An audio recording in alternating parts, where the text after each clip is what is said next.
All right, I want you to picture this just for a second. It's, say, 8:30 in the morning. You're standing on a corner in Midtown Manhattan. So you're right in the thick of it. Oh, absolutely. The sensory overload is just incredible. You've got the horns from the yellow cabs, that rumble of the subway right under your feet. Yeah, that's always a little unnerving. And the air has this very specific smell. It's like diesel fumes, but also roasted nuts from a cart and bacon. That's it. That's the signature scent of a New York morning. It's total chaos, but there's a rhythm to it. And you're trying to find your place in that rhythm. You're tired, you're jet-lagged, and you just desperately need coffee.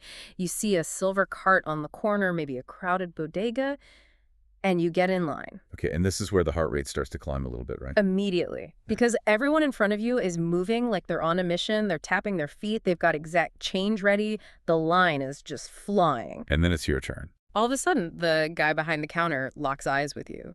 He's waiting.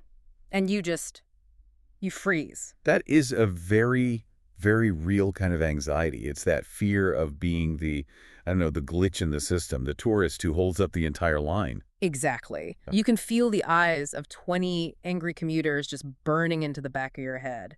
And in New York, ordering coffee isn't just, a simple purchase. It's a language test. And if you fail, you don't just get the wrong drink, you kind of get judged. Which brings us to our mission for this deep dive.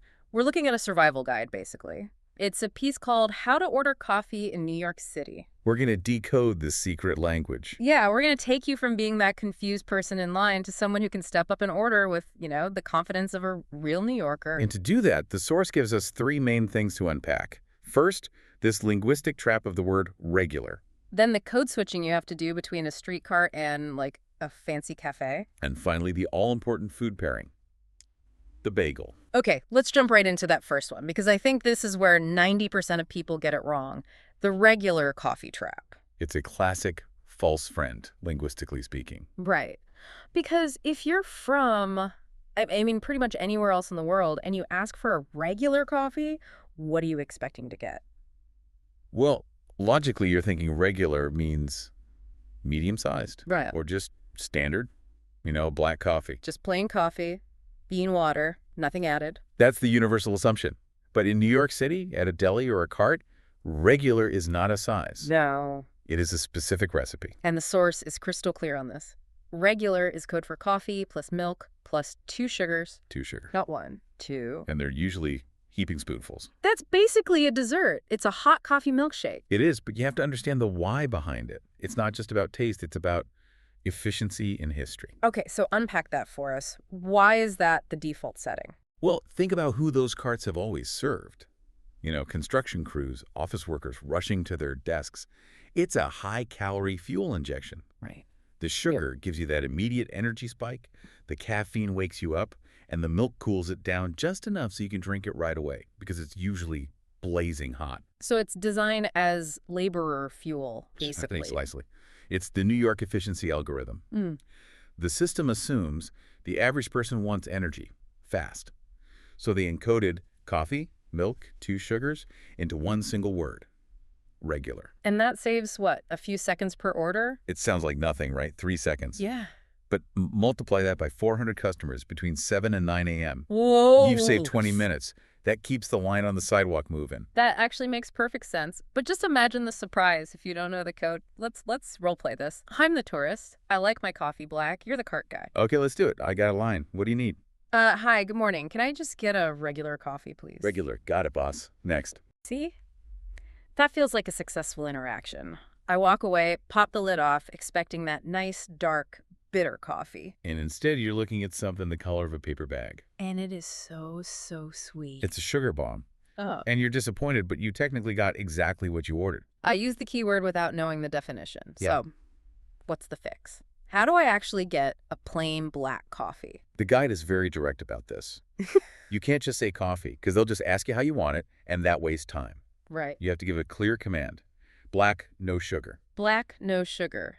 It feels a little, I don't know, aggressive, a little barky. It might feel that way if you're used to adding please and could I have, but in the context of the morning rush in New York, Being brief is being polite. That's a really good way to think about it. Yeah, you're giving them the exact data they need. Yeah. No follow-up questions required.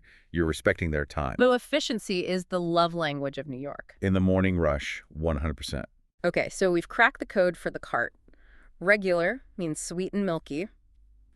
But does that rule apply everywhere? Say I walk a few blocks to a Starbucks or some, hipster coffee shop. No, and this is our second pillar, code switching. It's not just linguistics, it's geography. You have to read the room. Exactly. The source makes a really clear distinction between the cart and deli world and the fancy cafe world. The places with the exposed brick and the baristas and beanies. Yes, exactly. The whole vibe changes, and your vocabulary has to change with it. If you walk into one of those places and shout, "large regular," you're going to get a blank stare. Because regular isn't a recipe there, it's not on the menu. No, in the cafe world, the default is black coffee. But you can't ask for regular? The term you want, according to the source, is drip, or filter coffee. Drip. It sounds less appealing, I have to say. Can I get a drip? It just refers to the brewing method. It tells them you want the big batch brew, not an espresso drink. Now, if you do want something espresso-based that's like a normal coffee, the source says to go for an Americano. Which is just espresso with hot water. Right, so you have drip and Americano. Those are your safe words. But the source points out another insider move, the oat milk phenomenon. We have to talk about oat milk. It's everywhere now. It's totally taken over. But there's a specific way to order it to sound like a local. You don't say, "Can I have a coffee with oat milk?" It's too long. Too much preamble again. Exactly. The source says the local flex is to ask for an oat latte. Oat latte. Short. To the point. It shows you know what's up. You know the menu. It signals you're part of a different tribe. The cart tribe values speed and calories. The cafe tribe values customization and, non-dairy options. So let's contrast those two. At the cart, it's regular or black, no sugar. It's loud, fast. Mm-hmm. Then you go into the cafe, and it's a much more subdued, I'll have a drip or an oat latte. Yeah, you have to be observant. Using cart slang in a specialty cafe makes you stick out just as much as asking for an oat latte at a hot dog cart would. It's like wearing a tuxedo to the beach. You're dressed, but you're in the wrong place. Perfect analogy. Okay, so we've got our caffeine. We've navigated the regular trap. We've code switched properly. But now, you're hungry. Right, your stomach's rumbling. You've just had, 16 ounces of coffee. You're vibrating. You need some ballast, something to soak it all up. And according to the guide, you can't have NYC coffee without its soulmate. The bagel. But it's not just about the bagel. We have to talk about the schmear. Schmear. It's such a great word. It really is, but what does it actually mean?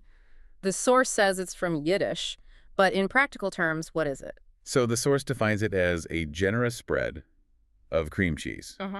But we have to focus on that word, generous, because a New York deli's idea of generous is different. Okay, yeah, let's clarify that. At home, I might put a thin layer of butter on my toast. Is that a schmear? Absolutely not. A schmear is. Yeah. It's structural. It's Right. got mass. It is a thick layer of cream cheese. We're talking like half an inch thick. So if you bite into it and cream cheese doesn't squish out the sides a little bit, they did it wrong? That's how you know it was a real schmear. The cheese is almost a separate meal on top of the bagel. And when you use the word schmear, you're giving them permission to load it up. It's a command for abundance. It is. Now, what about the bagel itself? The guide highlights the everything bagel, is it? Literally everything. Thankfully, no, that would be messy. The source breaks it down. It's a very specific mix of 5 things: poppy seeds, sesame seeds, dried onion, dried garlic, and salt. The holy quintet of bagel toppings. It's just a savory explosion. You get the crunch from the seeds, that big umami hit from the onion and garlic. And mess. We have to acknowledge the mess. Oh, it's part of the experience. You'll be finding poppy seeds in your teeth all day. And the garlic breath. That's just the price of admission. It's a bold move if you have an important meeting right after. It's a power move. So let's put it all together. We have the coffee, we have the bagel. The source gives us what it calls the classic order. This is the sentence that shows you've graduated. This is the final exam. The sentence is, can I get a large regular and an everything bagel with a schmear? Say that one more time. Just listen to the rhythm of it. Can I get a large regular and an everything bagel with a schmear? It just flows. But if you stop and think about it, the amount of information packed into that one little sentence is amazing. It's like a zip file. It is. Let's deconstruct it. Large is your size. Regular is your coffee prep milk. 2 sugars.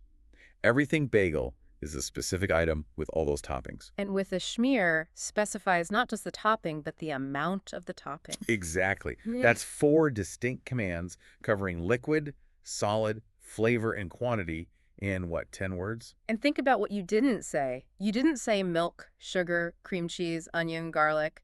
You used the code. You sent the zip file, and the person behind the counter knows exactly how to unzip it. And that gets us back to the very beginning. This language is designed for that environment. It respects the rhythm of the city. Right. Wasting time is the biggest sin you can commit in that line. So, to recap our survival guide for everyone out there, let's hit the big points. Okay, number 1. Regular at a cart means sweet and milky. It's a fuel source. Number 2, if you want it black, you have to say it. Black, no sugar. Direct is polite. Number 3. In a fancy cafe, you code switch. You ask for a drip or an oat latte. And number 4, shmee is not just a spread, it's, what did you call it? A structural commitment to cream cheese. A structural commitment. I love that.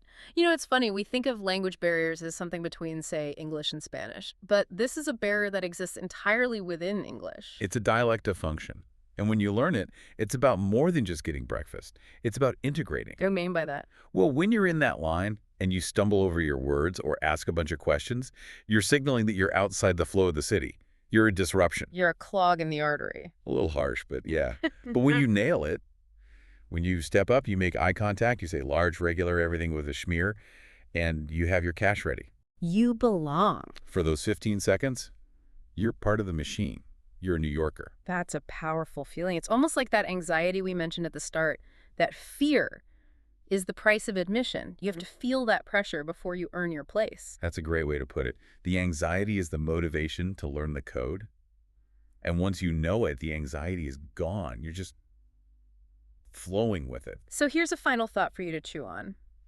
We sort of think that in our globalized world, these little local dialects are fading away. You know, we all watch the same shows, use the same internet slang. Right, it's all blending together. But in these tiny everyday interactions, like buying breakfast, that local code is stronger than ever. It acts as a gatekeeper. It really does. So maybe that anxiety of ordering isn't really a bad thing. Maybe it's the first test, the first step you have to take to really feel like you're a part of the city.